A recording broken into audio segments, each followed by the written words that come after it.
पहले मैं आपको एक खबर दे देती हूँ। जैसे मेरे डॉल ने मास्क पहना है, अगर आप कहीं बाहर जाएं तो मास्क पहन के जाइएगा। तो फिर आज की स्टोरी स्टार्ट करते हैं। ये स्टोरी है सरदार पटेल की। सरदार वल्लभ भाई पटेल को कौन नहीं जानता है। लौह पुरुष के नाम से विख्यात सरदार वल्लभ भाई पटेल बहुत आदर्शवादी थे। इनका जीवन आदर्शों का एक उदाहरण है जो हर मायने में हम सभी के लिए प्रेरणाप्रद है। आज हम भारत को जिस स्वरूप में देख रहे हैं वो सरदार पटेल जी की ही देन है। अगर वल्लभ भाई पटेल जी न होते तो भारत छोटे छोटे टुकड़ों में बँट चुका होता। स्वतंत्रता के बाद भारत में 562 देसी रियासतें थी। इनका क्षेत्रफल भारत का 40% था। सरदार पटेल के अथक प्रयासों से ही इन रियासतों का विलय भारत में हुआ। तो अब हम सुनते हैं कर्तव्यनिष्ठता की चरम सीमा को बताने वाली सरदार पटेल जी के जीवन की एक घटना, जिसे सुनकर आपके मन में भी कर्तव्यबोध का भाव उमड़ पड़ेगा। जैसा कि हम सभी जानते हैं कि सरदार वल्लभ भाई पटेल जी एक बहुत ही अच्छे वकील थे। जब वह वकालत करते थे तो उनकी पत्नी उनके साथ न रहकर गांव में रहती थी। एक बार उनकी पत्नी की तबीयत अचानक ख़राब हो गई। पत्नी की देखभाल के लिए पटेल जी गांव चले गए। उसी समय वल्लभ भाई पटेल जी एक निर्दोष व्यक्ति का केस लड़ रहे थे।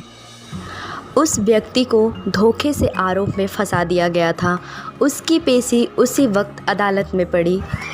वल्लभ भाई पटेल जी को टेलीग्राम के द्वारा मैसेज मिला, पर उनकी पत्नी की तबीयत बिल्कुल भी ठीक नहीं थी। वल्लभ भाई पटेल विचार में पड़ गए, समझ नहीं पा रहे थे कि क्या करें। तब उनकी पत्नी उनके इस दुविधा को समझ गई और बोली, आपको जाना चाहिए और निर्दोष व्यक्ति को सज़ा होने से बचाना चाहिए, जिससे एक बेकसूर को सज़ा न मिले। पटेल जी ने भी जाने का निर्णय कर लिया। वल्लभ भाई पटेल कोर्ट में केस की पैरवी के लिए पहुँचे ही थे कि उन्हें एक टेलीग्राम मिला, जिसे पढ़कर उन्होंने चुपचाप जेब में रख लिया और केस की पैरवी करना शुरू कर दिया। परंतु सबके मन में यह सवाल था कि टेलीग्राम क्यों आया और उसमें क्या लिखा था, क्योंकि उस वक्त टेलीग्राम या तार स्पेशल न्यूज़ के लिए ही भेजा जाता था।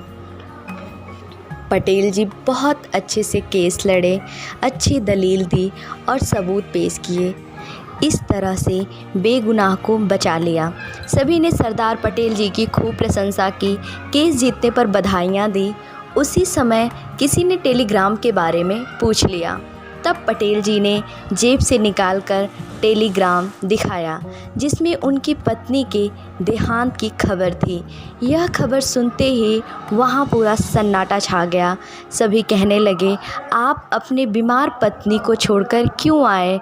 तब उन्होंने बताया कि मेरी पत्नी ने ही मुझे यहाँ भेजा था, जिससे मैं अपने कर्तव्य का पालन कर सकूं और बेगुनाह को बचा सकूं। तो फ्रेंड्स, आपने सुना कि पटेल जी अपने कर्तव्य पालन के प्रति कितने कठोर थे। इस कारण हम उन्हें आयरन मैन ऑफ इंडिया कहते हैं। So friends, do your duty with the complete dedication, honesty and sincerely. Like and subscribe my channel. Thanks.